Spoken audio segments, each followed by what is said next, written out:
ام لہم آلہۃ تمنعہم من دوننا، کیا ان کے لیے اور خدا ہے جو ہمارے سوا ہے، جو ان کو ہمارے عذاب سے بچا لیں گے؟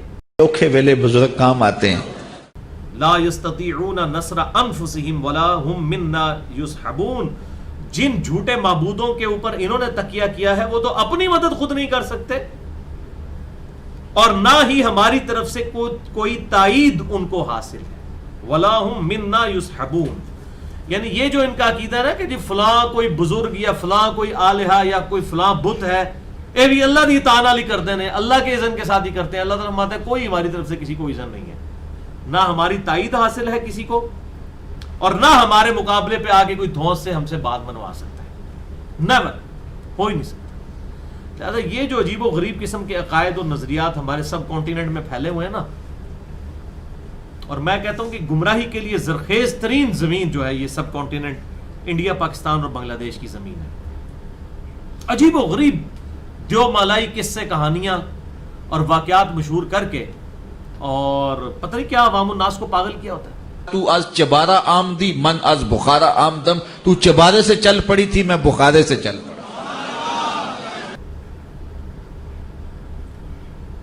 وہ جی فلاں جو ہے وہ سمندر جو ہے وہ عبداللہ شاہ غازی نے سنبھالا ہوا ہے، نہیں تو سمندر جناب کراچی جڑا جی وہ نیما ہے جی، سمندر ہوتے آ جائے.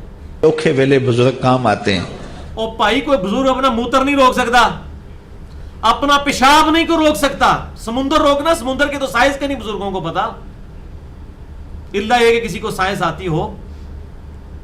اگر کوئی سمجھتا ہے نا کہ کوئی بزرگ مرا ہوا بزرگ چھوڑ دے، زندہ بھی کوئی سمندر روک سکتا ہے، اس کو کہ اپنا پیشاب روک کے بتا دے. سمندر تو بہت بڑی شے ہے، کوئی شخص کچھ نہیں کر سکتا میرے بھائیوں. یہ سب گاڈ کا ڈیسیژن ہے، اس کا ڈیوائن ڈیسیژن ہے. انسان اپنی مدد خود نہیں کر سکتا.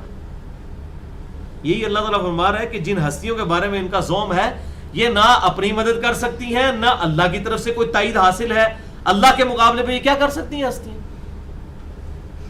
اور آپ اس طرح کی باتیں کریں تو کہتے ہیں جناب یہ بزرگوں کی گستاخی کر دی ہے. جنہوں اپنے پیو دا ہی نہیں پتا وہ انہاں اولیاء اللہ تے بھونکدا پیا، کیونکہ اب وہ ہمارے بابوں کی طرف آ رہا ہے اور ہم نہیں اپنے بابوں کی برداشت کر سکتے.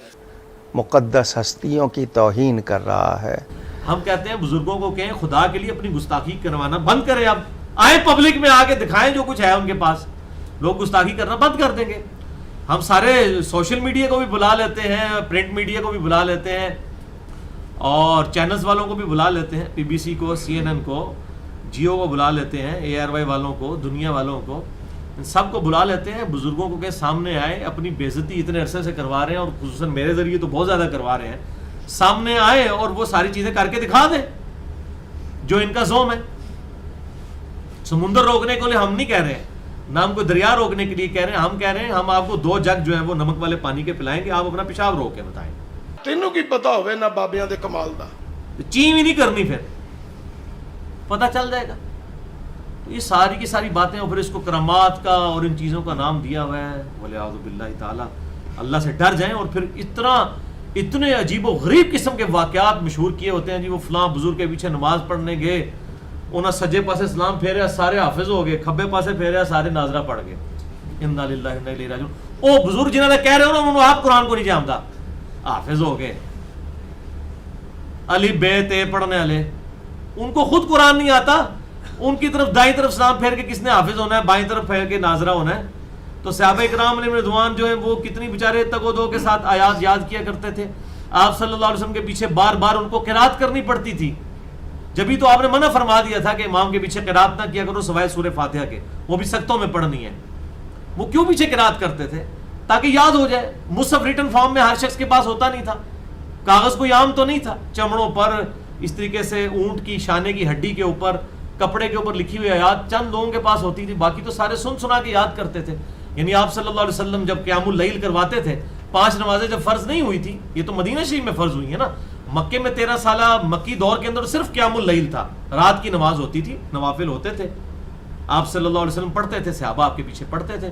آپ اونچی آواز میں پڑھتے تھے تو وہ بھی ساتھ ساتھ پڑھتے تھے تاکہ ان کو یاد آ جائے، ریپیٹ ہو جائے. آپ صلی اللہ علیہ وسلم نے سجے پاسے اسلام پھیر کے سارے حافظ تھے، کھبے پاسے سارے ناظرہ نہیں بنائے، کوڑ مار دینے. ایسے نہیں ہو سکتا. دنیا بقدر ایفرٹ ہے میرے بھائیوں، یہ امپاسبل ہے.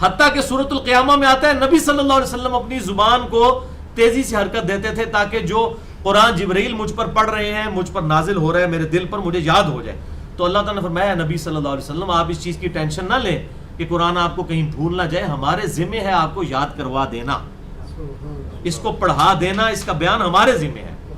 تو نبی صلی اللہ علیہ وسلم کا اپنا سٹیٹس یہ ہے کہ ان کو اللہ تعالیٰ تسلی دے رہا ہے. یہ کون سے بزرگ ہیں جو دائیں طرف سلام پھیرتے ہیں سارے حافظ، بائیں طرف سلام پھیرتے ہیں سارے ناظرہ، جھوٹ مار دینے. اسی لیے ان جناب بزرگ پیدا ہونا ہی ختم بند ہو گئے ہیں. انشاءاللہ ان قیامت تک بزرگ نہیں ہے پیدا ہونا، یہ میں تمہیں دس دیا، کیونکہ اب میڈیا کا دور ہے. اب جو جھوٹ آپ بولیں گے اگلے دن مارکیٹ میں آ جائے گا. ابھی دیکھ رہے ہیں مولویوں کے چٹے بٹے کھل کے ویڈیوز کے ذریعے سامنے آ رہے ہیں. ہم تو پہلے کہتے ہیں جناب یہ مولوی آپ کا مال بھی لوٹیں گے، آپ کی عزت بھی لوٹیں گے، جب موقع ملے گا آپ سے جان بھی آپ کی لے لیں گے، اپنی خاطر، اللہ کی خاطر نہیں، اپنی خاطر. تو بچ جائیں مولویوں کے فتنے سے، اپنے آپ کو بچائیں. اور بلکہ میں تو کہتا ہوں یہ سلوگن اب یہ الاپا جائے کہ اپنے آپ کو جیسے وہ یہ دعائیوں کے اوپر لکھا ہوتا ہے نا بچوں کی پہنچ سے دور رکھیں، تو یہ آپ میڈیا کے اوپر چلنی چاہیے کہ اپنے بچوں کو، اپنے رشتہ داروں کو، اپنے چاہنے والوں کو مولویوں کی پہنچ سے دور رکھیں. یہ اتنا بڑا فتنہ ہے، امت کا بیڑا غرق کر دیا انہوں نے. اور یہ قصے کہانیاں سنا سنا کے لوگوں کو مرے ہوئے بزرگوں کی عبادت کروا رہے ہیں. بھائی آپ کا دعویٰ ہے دنیا بزرگوں سے خالی نہیں ہوتی، بزرگ لے کے ہے سامنے. اتنی مٹی پلید ہو رہی ہے آج کل بزرگوں کی، آج سے پہلے کبھی نہیں ہوئی ہے. سامنے ہے، اپنا دفاع کریں آ کے کہ ہم ہیں یہ. اور ہر طرف جھوٹ پھیلایا ہوا ہوتا ہے. اب یہ ایک واقعہ ہے اور وہ آپ جس شہر میں چلے جائیں آپ کو واقعہ سننے کو ملے گا. جی وہ جی 1965 دی جنگ چ نا جی انڈیا دے جہاز تو بم سٹ دے سن نا جی، تے جناب اے بزرگ قبر تو نکل کے انہوں نے جناب پل بچا لیا سی.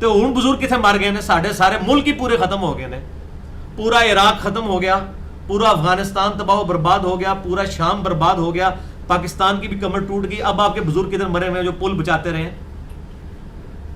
اپنی حفاظت کر کے بتائیں آپ. تو سب یہ جھوٹ ہے میرے بھائیوں، اس طریقے سے نہیں ہوگا. ایفرٹ کرنی پڑے گی. اللہ تعالیٰ نے دنیا کو بقدر ایفرٹ رکھا ہے. یہ سارے معاملات تو صحابہ کرام علیہم رضوان کے ساتھ نہیں ہوئے ہیں.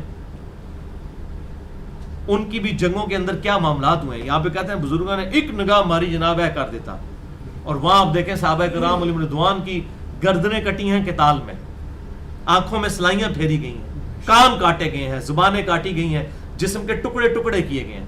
تو آپ کے بزرگوں کے مرتبے صحابہ کرام سے زیادہ ہے؟ معاذ اللہ، استغفر اللہ. وہ سچے لوگ تھے، ان کے بارے میں سچی باتیں چلی. آپ جن بزرگوں کو مان رہے ہیں وہ خود بھی جھوٹے تھے، ان کے واقعات بھی جھوٹے چل رہے ہیں.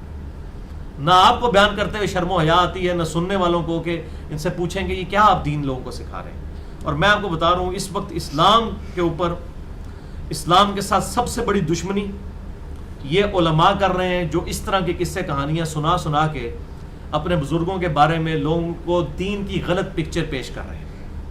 اور اس کا نقصان یہ ہو رہا ہے کہ کتنے غیر مسلم ہیں جو اسلام کا پھر مذاق اڑا رہے ہیں. میں تو اب میڈیا کے اوپر دیکھتا ہوں، میں حیران ہوتا ہوں کتنے لوگ ہیں جو اسلام چھوڑ گئے ان صوفیوں کی وجہ سے. اسلام قبول کیا، ان کی حرکتیں دیکھی، انہوں نے کہا یہی کچھ ہم نے کرنا تھا تو ہم ادھر ہی ٹھیک تھے. اسلام ہی چھوڑ گئے، الٹے اسلام کے مخالفین بنے ہوئے ہیں. ابھی تو میں اس ٹاپک کی طرف آ نہیں رہا ہوں، ورنہ انسان پریشان ہو جاتا ہے کہ ان لوگوں کے غلط ایٹیچیوڈ نے کس طرح اسلام سے متنفر کروایا لوگوں کو. بولے اعوذ باللہ تعالی.